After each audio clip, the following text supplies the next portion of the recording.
Cache, au Mozambique, c'est un...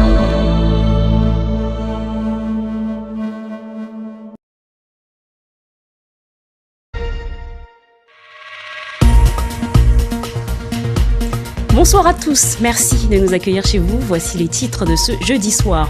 Après les émeutes de ces derniers jours et les nombreuses dégradations commises par les délinquants, les compagnies d'assurance sont débordées. Rien que pour les violences qui ont éclaté à Mtsapéré, on compte une 50aine de sinistres. Lutfi Safawi, c'est le nouveau portrait qu'on vous propose ce soir dans la série que nous avons intitulée Paroles libérées. Il est parmi ceux qui ont fait le choix de rester à Mayotte et se battre malgré l'insécurité.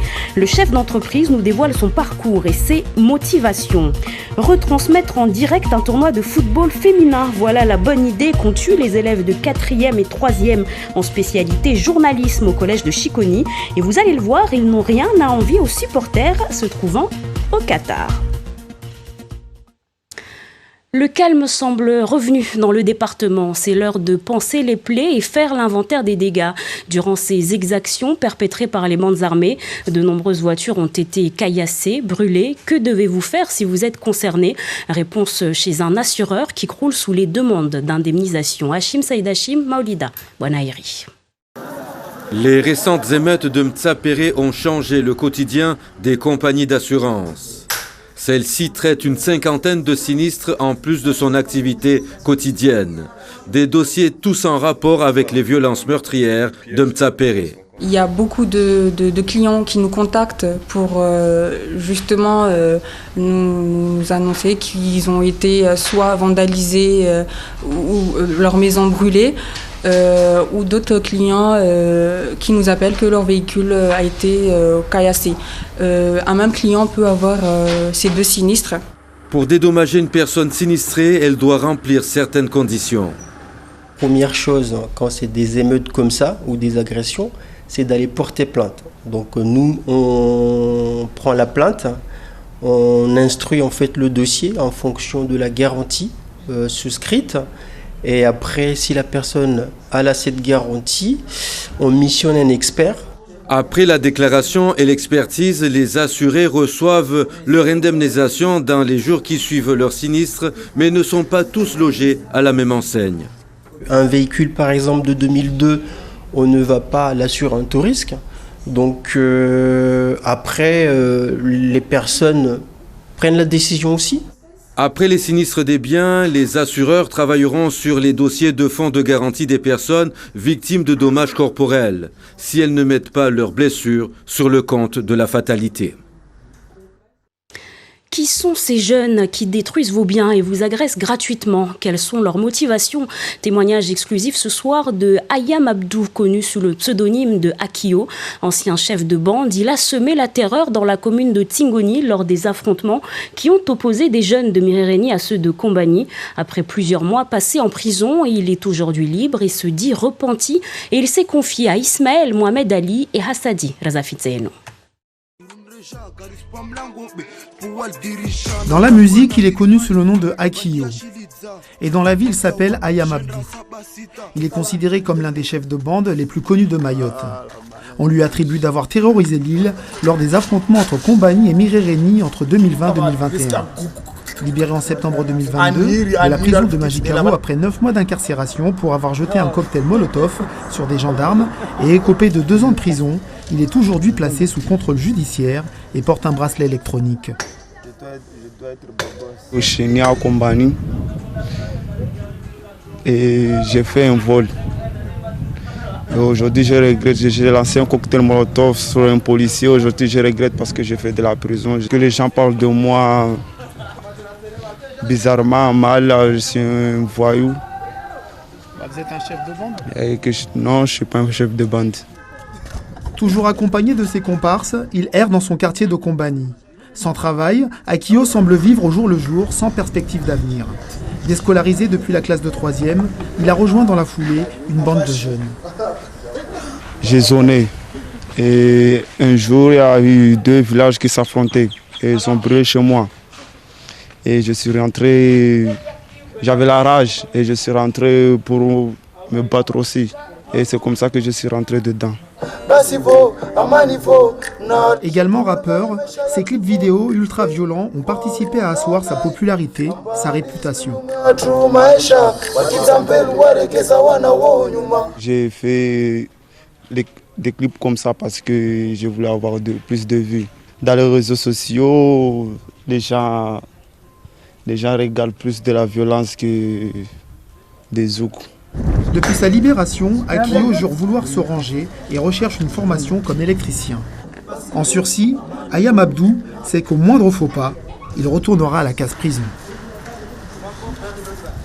Si on observe une accalmie dans la commune chef-lieu, la violence est toujours présente dans le département. Ce matin, elle s'est invitée dans l'enceinte du collège de Dembéni. Un élève a été poignardé dans le dos avec une paire de ciseaux. 4 élèves ont été identifiés et seront convoqués prochainement en conseil de discipline. Et cette poussée de violence dans notre département fait la une de tous les médias français depuis quelques jours. Au Salon des maires à Paris, Emmanuel Macron a été interpellé hier sur l'actualité mahoraise.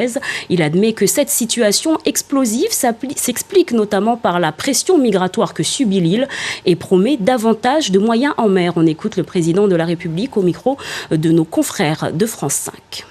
D'abord, je veux dire ici notre soutien intégral aux élus et à la population mahoraise. Ce qui est tout à fait vrai, c'est qu'on le sait, on a une pression migratoire depuis plusieurs années qui est très forte sur Mayotte, qui est liée à la configuration géographique et politique. Les Mayotte et les Comores. Bon. Et en particulier beaucoup de départs depuis en juin avec des gens qui arrivent en situation de grande pauvreté et de grande détresse, mais qui arrivent sur notre territoire, qui sont pris en charge, les enfants sont scolarisés, etc. Mais c'est devenu insoutenable pour la population. Et donc on va mettre plus de moyens aussi militaires en mer pour pouvoir éviter les arrivées, mais il faut stopper les départs, parce que c'est pas en mer qu'on peut refouler dans des conditions qui seraient beaucoup trop difficiles d'un point de vue humanitaire. Et donc c'est un travail vraiment pour stopper ces phénomènes migratoires et démanteler ces réseaux. C'est tous nos services publics et le modèle français qui est en train d'être bousculé à Mayotte. Vous avez des maires, des fonctionnaires de l'éducation nationale, des instituteurs, des institutrices, des enseignants héroïques qui ont eu des rentrées avec parfois des nombres d'élèves qui a doublé ou triplé en cette rentrée. C'est impossible, même si on met plus de moyens, les choses vont trop vite et donc face à ce phénomène, on va avoir une réponse. D'abord sécuritaire très rapide, ensuite de coopération mais avec beaucoup de force. J'en ai parlé ces derniers jours avec le président des Comores. Et puis troisièmement, on doit poursuivre le travail en profondeur de réforme sur Mayotte parce qu'on voit bien que aujourd'hui notre situation, nos règles doivent être adaptées face à la réalité du terrain. Et chez nos voisins à La Réunion, où la communauté mahoraise y est importante, les derniers faits de délinquance ont suscité l'émoi, notamment chez Lissi Lamoutoumbu, le président de l'Union des étudiants mahorais de La Réunion. Pour lui, les auteurs de ces méfaits sont des jeunes livrés à eux-mêmes. On rappelle que les mineurs isolés sont estimés à plus de 7000 chez nous. Lissi Lamoutoumbu était invité par nos confrères de Réunion la Première. Souvent, en fait, lorsqu'on fait des reconduites aux frontières, en fait, on prend les parents, on ne s'interroge pas s'ils ont des enfants derrière ou pas. En fait, il y a une réalité qu'il faut dénoncer. On ne s'interroge pas s'ils ont des enfants derrière ou pas. En fait, il y a une réalité qu'il faut dénoncer. D'éloigner sur le territoire mahorais des adultes en laissant sur le territoire les enfants, il ne faut pas s'étonner que demain ces enfants-là en fait deviennent en fait des bombes et dérangent tout le monde en fait sur les voies publiques. Il y en aurait 3 à 7000. Je n'ai pas les chiffres exacts, mais la réalité, elle est là. C'est-à-dire que ça, c'est une volonté, je dirais même délibérée, parce que ces adultes-là, lorsqu'ils sont attrapés par la police, ils disent eux-mêmes qu'ils ont des enfants. 5 enfants, 4 enfants, 6 enfants sur le territoire mahorais. Pourtant, la police prenne quand même l'initiative de les éloigner du territoire. Donc, il ne faut pas s'étonner que après quelques années, ces jeunes-là en fait deviennent en fait des bombes ou bien des voyous, des délinquants qui dérangent tout le monde sur le territoire. Vous découvriez hier le portrait de David Locatelli qui a choisi de rester à Mayotte malgré la situation. Ce soir, on vous parle d'un autre chef d'entreprise, mahorais cette fois. Lutfi Safawi s'efforce aussi de développer son île malgré le contexte insécuritaire. Quitter le 101e département, ce n'est pas du tout dans ses projets. Génial Atoumani et Géraldine Louis. Je m'appelle Safawi Lutfi, 40 ans, gérant de Samani Concept. On pourrait l'appeler Monsieur Positive Attitude en toute occasion. Lutfi, en pleine réunion ce jour-là avec ses collaborateurs, a ouvert avec sa femme comme associé son premier magasin à Mgombani il y a tout juste 3 ans. Depuis, 2 autres Samani sont nés, à Madagascar puis dans l'Hexagone. Avec Lutfi, on avance malgré les difficultés. On va dire quelque chose d'assez chauvin, c'est chez nous. Si on ne le fait pas, nous on va être comme les éléphants, on va mourir ici. Donc quels que soient les X, il faut qu'on arrive quand même à développer quelque chose sans se voiler la face, parce que c'est très difficile au quotidien. C'est aussi notre mission de démontrer qu'il y a des choses qui fonctionnent bien à Mayotte, parce que finalement, c'est ça qui démontre aussi ce côté résilient du Mahorais, parce que nous, on est des élastiques. Pour l'instant, on tire, on espère ne pas casser. L'enfant de l'abattoir a fait toute sa scolarité à Mayotte jusqu'au bac avant de rentrer en 2007 avec en poche un Master 2 en communication gestion de projets numériques et un diplôme de chef de projet web. Depuis quelques années, sa vie, il la passe entre Mayotte et l'Hexagone où est installée sa famille pour diverses raisons. Lutfi regrette aujourd'hui que son île natale souffre d'une image négative. Il faut être assez concret sur la réalité de ce territoire. Si aujourd'hui vous devez tout faire entre 7h et 16h, parce qu'à partir de 17h30, c'est une autre catégorie de la population qui prend les rênes sur ce territoire, ça devient compliqué de se projeter. Aujourd'hui, on est sur une génération Z qui n'est pas seulement que sur le salaire, mais qui est aussi sur les conditions de travail, sur ce que je propose en dehors, sur tout ce que je crée comme package pour me permettre d'eux. Et moi, je suis de ceux qui disent que les compétences, faut qu'on les crée aussi chez nous. Parce que si on ne les crée pas chez nous, ils ne pourront pas rester chez nous. Donc il y a beaucoup de jeunes aujourd'hui à l'international, beaucoup de jeunes mahorais, je précise, qui ont envie de rentrer, mais il faut qu'en face, ils aient des personnes qui les convainquent aussi de rentrer. Donc la compétence ne vient pas toujours d'ailleurs, elle est là, il faut juste arriver à la consolider, à la valoriser comme il faut. Valoriser les compétences, encourager les néo-entrepreneurs en leur offrant dans ces locaux un espace de visibilité, l'ambition de Samani, qui ne compte pas s'arrêter en si bon chemin, quelle que soit la situation sécuritaire de Mayotte. Un mot à présent sur le procès de l'ancien président des Comores, Ahmed Abdallah Sambi. Le procès s'est achevé à Moroni, sont le principal accusé. On apprend que le verdict sera donné mardi prochain. Le procureur a requis la prison à vie pour celui soupçonné de haute trahison et assigné à résidence depuis plus de 4 ans. Jeudi 24 novembre, journée nationale de la précarité énergétique à l'initiative de la Fondation Abbé Pierre.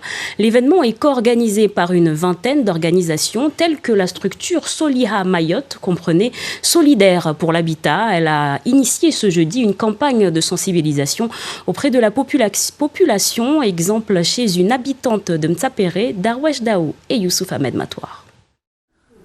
Wardati Saïd reçoit la visite des 2 agents de Soliha Mayotte. La structure conseille les consommateurs, notamment en électricité, dans leur gestion au quotidien. Il faut savoir là où on doit allumer et éteindre.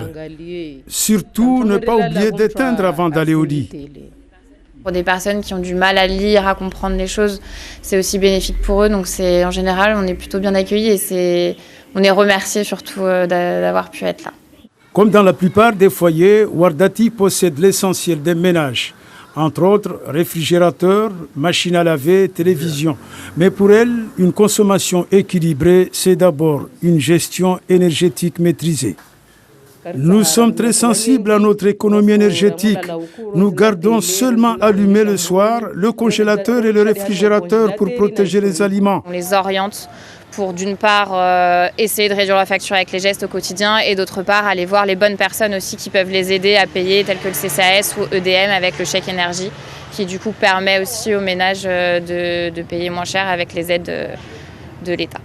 Et c'est dans cette optique qu'EDM, Électricité de Mayotte et ses filiales se mobilisent pour sensibiliser la population sur une attitude responsable et pérenne.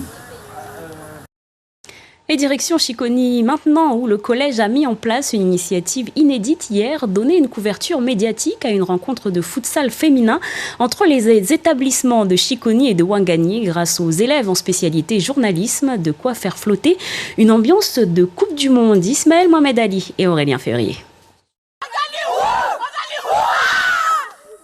Il n'y a pas qu'au Qatar qu'on mobilise des moyens conséquents pour un tournoi prestigieux. Les élèves de 3e et 4e, spécialité journalisme du collège Ali Alidi de Chiconi, sont concentrés à faire de leur tournoi UNSS de futsal féminin un succès. C'est important pour nous, pour montrer à tout le monde qu'il n'y a pas que les garçons qui jouent au foot. Les filles aussi, on sait jouer, c'est pour montrer aux gens. C'est important pour mon équipe parce que c'est le premier tournoi qu'on joue pour leur apporter le bonheur, leur montrer qu'on est capable de faire les choses. Sur le terrain, Florine est au sifflet. Elle arbitrera la rencontre des minimes Ouangani-Chikoni, un derby sulfureux, où les deux équipes ont pour stratégie le tout-attaque. Objectif, prendre un avantage définitif et remporter cette opposition.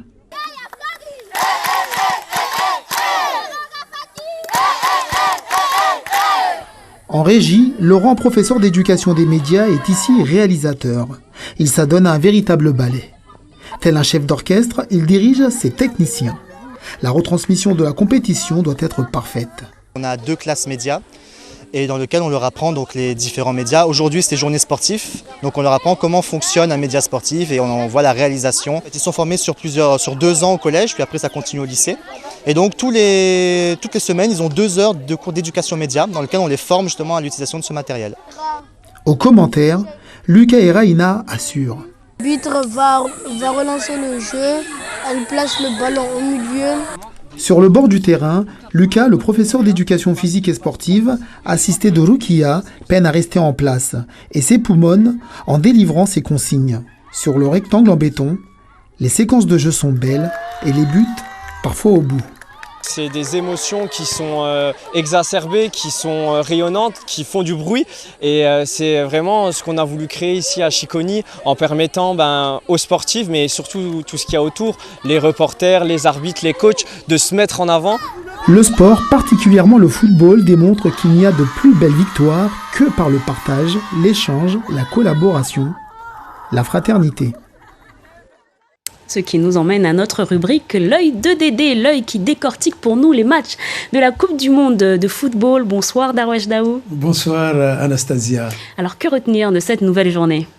Alors, les Suisses ont dompté les Lions du Cameroun cet après-midi sur cette action amorcée sur le côté. Ce centre chirurgical à Mbolo, sans trembler, l'attaquant helvète d'origine camerounaise justement marque l'unique but de la rencontre.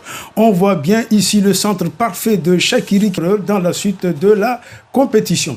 Toujours cet après-midi, match nul 0-0 entre l'Uruguay et la Corée du Sud. Mais le carton de ce début de mondial est signé par l'Espagne. La Roya, candidate au titre, n'a fait qu'une bouchée du entre l'Espagne et l'Allemagne. Les Allemands qui n'ont plus droit à l'erreur après leur défaite face au Japon. Pour terminer, Anastasia, le Brésil de Neymar débute le mondial ce soir face à la Serbie dans 2 heures. Et puis, toujours concernant donc ce début de mondial, le Ghana joue en ce moment même contre le Portugal de Cristiano Ronaldo. Voilà. Merci pour ce soir. Merci beaucoup Dédé pour ce beau résumé et à demain soir donc 19h pour l'œil de Dédé toujours. Et on termine cette édition avec une rencontre, celle entre les violons de la Shoah et les tambourkas, des instruments tous les deux témoins de l'atrocité de notre histoire entre l'Holocauste et l'esclavage. Ils étaient réunis sur la scène du théâtre du Gymnase à Paris mardi soir devant un public conquis. Pierre Lacombe et Emmanuel Morel. Des tambours qui répondent à des violons. Dernière répétition, dernier réglage. Dans quelques minutes, les violons de l'espoir et les tambourkas de Guadeloupe entreront en scène. Ils sont les témoins des atrocités de notre histoire. Les violons de l'histoire sont intimement liés à la Shoah. Durant la Deuxième Guerre mondiale, les prisonniers juifs jouaient du violon dans les camps de concentration pour distraire leurs geôliers. Amon Weinstein, un luthier israélien, décide alors de récupérer ces instruments, de les réparer et de les confier à des musiciens sur scène. Pour Suzy Palatin, l'idée d'associer ces violons avec les tambourkas de l'esclavage devient alors une évidence. Elle écrit à Amon Weinstein, ses arguments sont convaincants. Vos instruments sont des instruments qui sont nomades, résilients et témoins d'un crime contre l'humanité. Nos tambourkas sont nomades, résilients et témoins d'un crime contre l'humanité, l'esclavage. Ces 2 instruments ont des choses à se dire. Il faut les réunir sur scène et les laisser parler. Les tambourkas parlent beaucoup plus que l'Holocauste, mais le fait de mettre les instruments ensemble renforce leur histoire. C'est une situation gagnant-gagnant. 2 concerts sont organisés en Guadeloupe, le 3e à Paris, sur la scène du théâtre du Gymnase Maribel. Un événement auquel s'est spontanément associé le chanteur et comédien Joe Starr. L'histoire du devoir de mémoire, moi, c'est quelque chose que je pratique depuis beaucoup de temps, vu que j'avais une association qui s'appelait Devoir de mémoire il y a 17 ans. Donc, ouais, je me retrouve dans tout ça, en fait.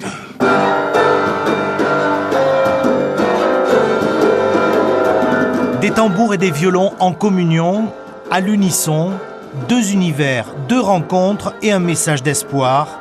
Le public est conquis.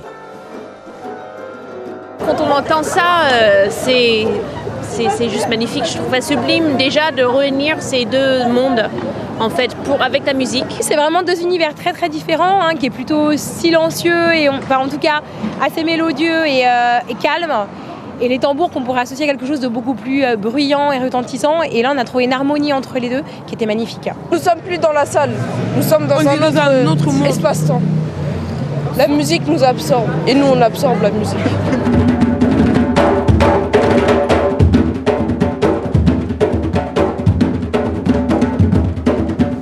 Dans quelques semaines, les tambourkas de Guadeloupe et les violons de la Shoah s'envoleront pour New York et se produiront cette fois dans une synagogue. Un autre symbole de la force de la musique pour réunir les peuples.